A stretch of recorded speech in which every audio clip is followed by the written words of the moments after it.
thanks a lot, you guys. Let's go to dinner. All right. Bye-bye. Most people found time to take good care of themselves by eating right and exercising regularly. And some needed others to take good care of them, like these two fine young fellows. I'd like to say that last Friday evening, well, we had our own auction at the law school. And John and I bought a dinner at a professor's house, and we went to it last Friday evening, and he thoroughly embarrassed me. Well, we go over there, and Gon starts drinking like a fish, and the bottom line is he got horribly drunk, and he got sick. Took him out to the front porch, and he began painting Dr. Coons's evergreens red all over the place. It gets worse. About that time, somebody goes, well, I suppose this would be a good time to call a cab. So he did, and Professor Coons and myself are escorting Gons to the taxi cab. Holding me up, more like a... And the taxi driver doesn't want to take Gons in his cab for some, God knows why. And we convince him that it's going to be okay. Right about then, Gon... I puked vomiting on the professor's shoes. Yes. How embarrassing. So, well, let's practice what we're going to say. Okay. So then... let's practice like our beginning scene. Why don't we do that right now? Do you want to do that? Yeah, just practice it. Go ahead. Okay. Oh, don't bump it. Oh, okay. It's a little late now, isn't it? All right, go ahead. Okay, well, by this time you probably all know that you're graduating and we're going to be here for another year. So... We just wanted to leave you, you know... What am I saying? We just wanted to... Wait, we just want to say that goodbye, and we love you guys, and leave you with a few memories that meant a lot to us, and I'm sure they'll warm the cockles of your heart as well. I have always wondered how the admissions committee decides on who to let into this zoo. I have an idea that what goes on behind closed doors isn't exactly what we think. Well, I don't know what to do about this one. She's strong in many areas, but I'm concerned about a few things. Admission to this business school is a very serious matter. There are certain requirements that just must be met. After all, I'm the one that's responsible for how each class scores overall. Yes, Jean. I know that you've been on the fence about this particular application, but I have to tell you, I think she's a very strong candidate, and I think she will be an asset to the class. You've seen how well she scores under pressure. She got a 76 at Normandy on Wednesday and a 72 at Old Larson last weekend in the JACES tournament. She is a very good golfer. Listen, I asked her to come in for an informal interview today, so you can take a look at her. Here she is. Ms. Milburn? Hi, Deb. Ms. Martinez? Hi, Deb. Deb, we're very glad that you've come in today. I must say that your application is most impressive. However, there is one small area of concern, and that is your putting. It says here that you tripled the 17th at Normandy because you four-putted. I'd like to see your putting for myself. You know, except in very rare circumstances, the Washington U students get it in the can in 1 or 2 putts. And that is why they get jobs at the finest companies. Now, for circumstances like this one, I've asked my colleague Jim Sidwell to construct a small putting green so that we can measure the application's ability ourselves. And it's right outside. Great, let's do it. Now, Deb, make this putt and you're admitted here. Miss it, you go to St. Louis U.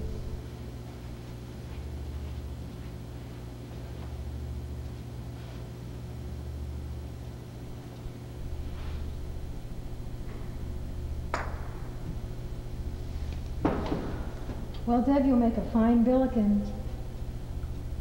We love spring break. Round, round, get around, I get around, yeah, get around, round, round, I get around, I get around, round, round, I get around, get around, round, round, I get around, get around, round, round, I get around, get around, round, round, I get around.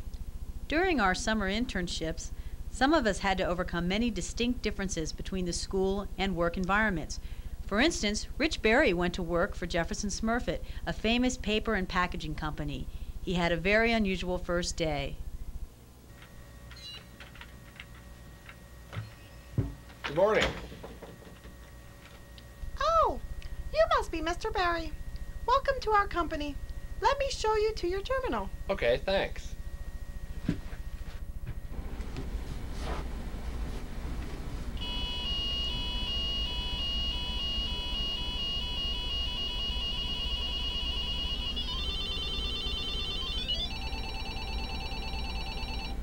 We have very advanced technology here. Your job is to take this data and create programs that will process the data into an organized summary sheet. As you can see, we're all very busy here.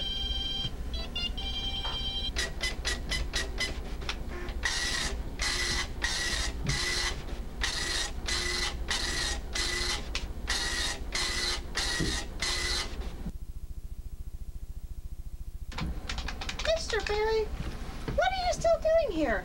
It's lunchtime. Go on right over to the cafeteria and get yourself something to eat. A little Smurf will be over there to help you.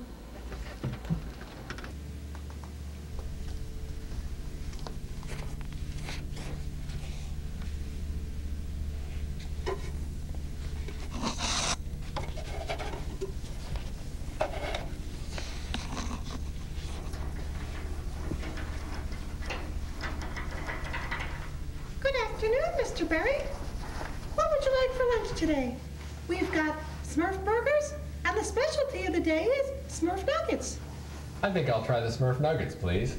Okay, here you go. Bon appetit. Thank you. Is that all there is? Well, Mr. Barry, that's enough to satisfy any Smurf appetite.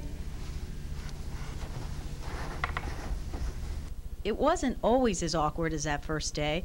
By the end of the summer, Rich and his colleague were the best of friends.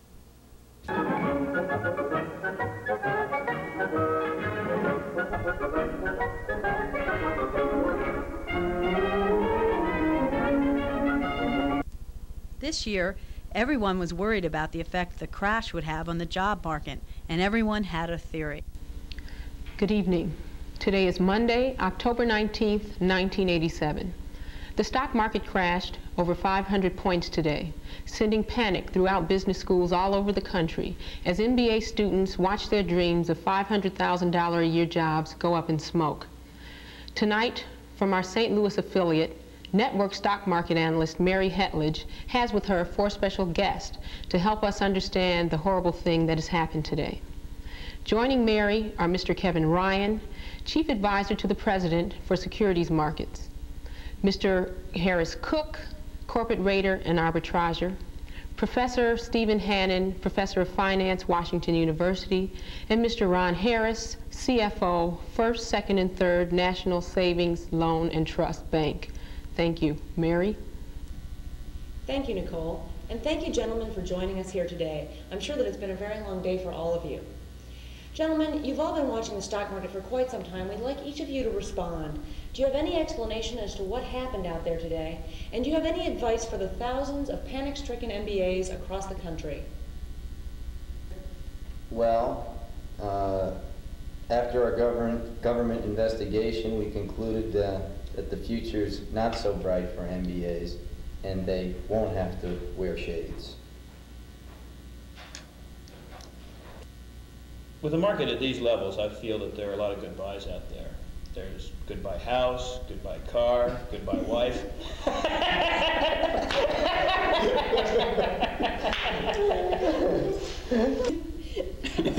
Thank you, Mr. Cook.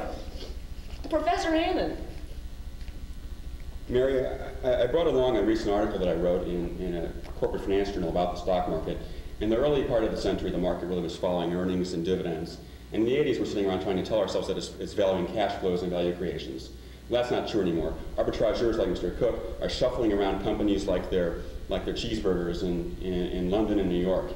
And I'm just glad that our school, the Olin School, we have professors like Dean Kropp sending people out into corporate America to smooth inventories and to rebuild the infrastructure of this country.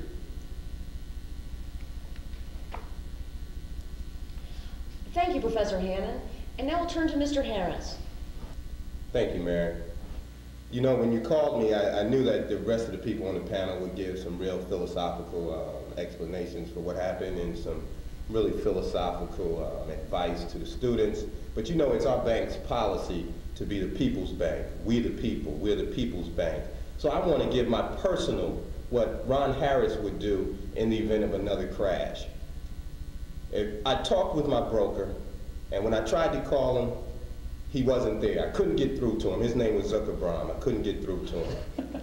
So what do you do next time when something like that happens? You call Brown and Crouppen. You don't wait. You call Brown and Crouppen, and you sue him. Brown and Crouppen. Thank you, man. I'm sure MBAs all over the world join me in thanking you men for being here today.